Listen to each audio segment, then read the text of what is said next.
ఆంధ్రాలో సో ఏ పార్టీ వస్తుంది అనుకుంటున్నారు మీరు? వైఎస్ఆర్ వస్తుంది. ఎందుకని? జగన్ మంచి పనులు చేస్తున్నాడు కాబట్టి.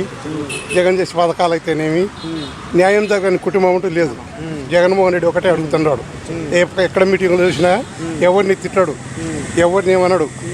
నీ కుటుంబంలో న్యాయం జరిగితే నా పక్షాన్ని నిలబడమంటున్నాడు. నీ కుటుంబంలో న్యాయం జరిగింది అనుకుంటే నా పక్షాన్ని నిలబడాలి, లేదు జరగలేదు అనుకుంటే మీ ఇష్టం. ఒక్కటే మాట చెప్పేస్తున్నాడు ఓపెన్గా. వస్తేది 130 సీట్లతో కాంగ్రెస్ వైఎస్ఆర్ కాంగ్రెస్ బెంపర్ మెజార్టీ గెలుస్తాడు. ప్రతి ఒక్కరి నోట అదే వచ్చేది. అమ్మగారు అంటూ అమ్మఒడి వేస్తున్నాడు ఆడోళ్ళకు. 45 నుంచి 60 సంవత్సరాలకు 20,000 వేస్తున్నాడు. రైతు భరోసా ఇస్తున్నాడు. ఎన్నో పథకాలు దండి ఎక్కడ లేని పథకాలు ఉన్నాయి. ఈడ లేవు, తెలంగాణలో లేవు. బండగుద్ది చెప్తానే జగన్మోహన్ రెడ్డి పెట్టిన పథకాలు ఎవ్వరు పెట్టలే. ప్రతిపక్ష పార్టీలు ఎందుకు వ్యతిరేకంగా చేస్తున్నారు? వాళ్ళ స్వభావాల కోసం చేస్తుంటారు. అమ్మఒడి ఒక్కరికి ఇస్తుంటేనే శ్రీలంక చేస్తున్నారు రాష్ట్రాన్ని అన్నాడు. ఈ పొద్దున్న నలుగురికి ఇస్తారంటే ఏ విధంగా ఇస్తారండి? అమ్మఒడి పొద్దు 45 ఏళ్ళకు 18,500 ఇచ్చంటే అయిపోతుంది అన్నారు. ఈ పొద్దు 18 ఏళ్ళకి ఇస్తానంటే ఎట్టిస్తాం? 45 ఏళ్ళకు నుంచి ఎంత జనం ఉంటారు, 18 ఏళ్ళ నుంచి అంటే ఎంత జనం ఉంటారు? ఇవన్నీ నమ్మే మాటలు కాదు కదా. మరి వాళ్ళ స్వభావాల కోసమే కదా.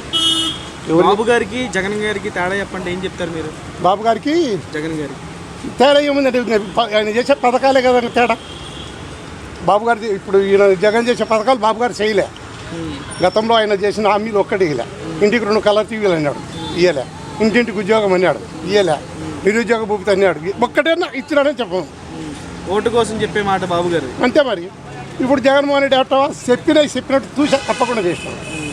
25,000 ఆరోగ్యశ్రీ కార్డు ఇవ్వద్దు. ఎప్పుడన్నా ఉన్నాయా? ఇక్కడ ఉందా? ఇప్పుడు తెలంగాణలో ఉందా? లేదు.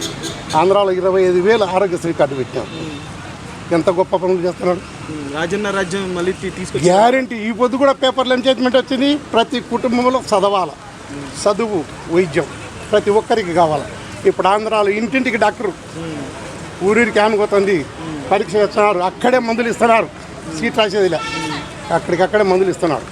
మంచి పరిపాలన అందిస్తున్నాడు. ఒంటరిగా వస్తున్నారు కదా, మరి గెలుస్తారంటారా? సింగల్, అది సింహం. అది పందులన్నీ గుంపుకు వచ్చి ఏం చేయలేవు. అవి సింగల్కి వస్తుంది సింహం.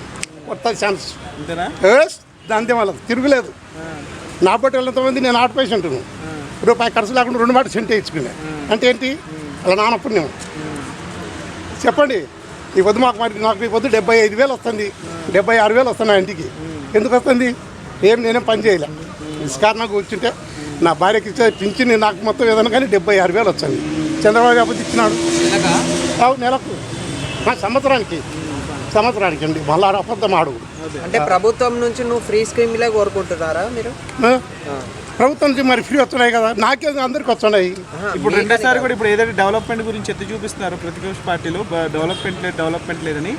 రెండోసారి కూడా గెలిస్తే ఆ డెవలప్మెంట్ కూడా తీర్చారు. డెవలప్మెంట్ ఉంది. వాళ్ళు ఏంటంటే కంపెనీలు రాలే, ఉద్యోగాలు రాలే అంటున్నారు. వస్తాయి, నిదానంగా వస్తాయి.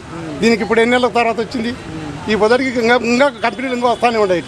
మాకు సార్లు అనలేదు కదా, ఇల్లు పోతే నిదానంగా ఉంటే వస్తాయి. అంటే పోయినసారి కంటే కొంత సీట్లు తగ్గచ్చేమో, కానీ ప్రభుత్వం మాత్రం మళ్ళీ వైసీపీ వస్తుంది. వైసీపీ గ్యారెంటీ వస్తుందండి. 130 సీట్లతో గ్యారెంటీ. 175 అన్నాడు. ఒకవేళ సిరిమల పోటు దిగిందే కానీ పొట్లు సీల్చనికి, కానీ 130 సీట్లతో గ్యారెంటీ గెలుస్తాడు. 100% డౌటే లేదు. ఈ మాట ఎవరైనా చెప్పగలుగుతారు.